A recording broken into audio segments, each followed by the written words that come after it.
Without a doubt, there would have been some that were sceptical that this could have been achieved in the time frame. We created a great deal of clarity and vision around what we wanted to be as an independent and a standalone company.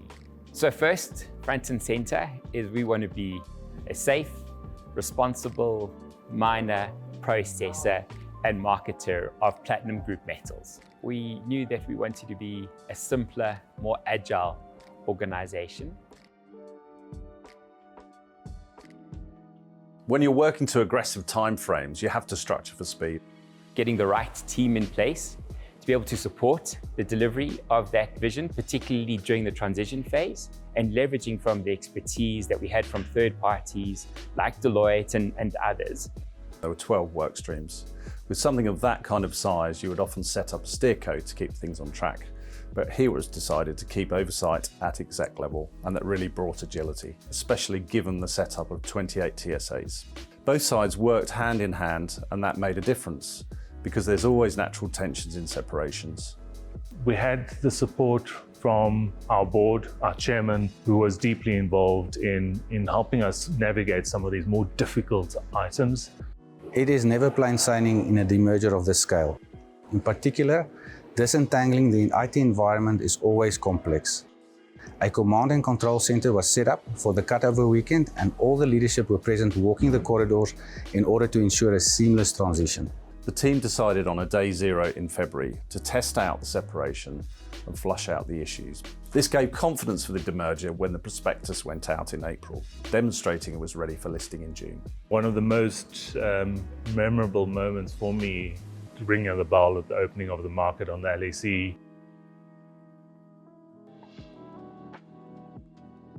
I wanted the demerger executed at pace. And the reason for that is where you go through any significant amount of change, you want to create that certainty for the majority of the organization. They want to know that, is my job safe? Is my livelihood protected? What's going to change as a consequence of this?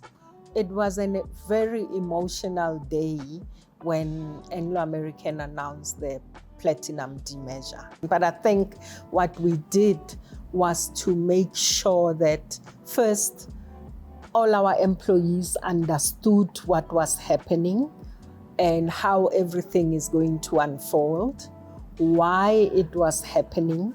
So we decided to do an employee engagement and satisfaction survey. And we did that to understand what people were going through during that time. We understood where the sentiment is, what matters for them, what really they would like to see improving, how we should do things differently. And from there on, we focused on improving how we communicate to people. If you were clear around what the vision is and that excitement, and then it becomes a lot easier to actually execute the demerger. People feel motivated and energized to come to work.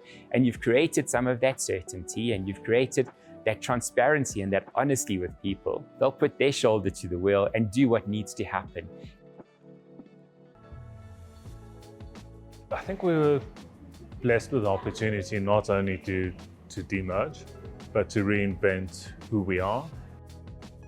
I think the other good work that we did was that got us to galvanize the employees was we spoke to them before we started working on the name and the brand. We landed on a beautiful name that has a meaning. So Val stands for value, Terra for earth. We combine the two, and our name actually means value from the earth. We landed 3 simple values that were developed bottom-up, where colleagues in the business everywhere were very involved. Our colleagues see their contribution in those values.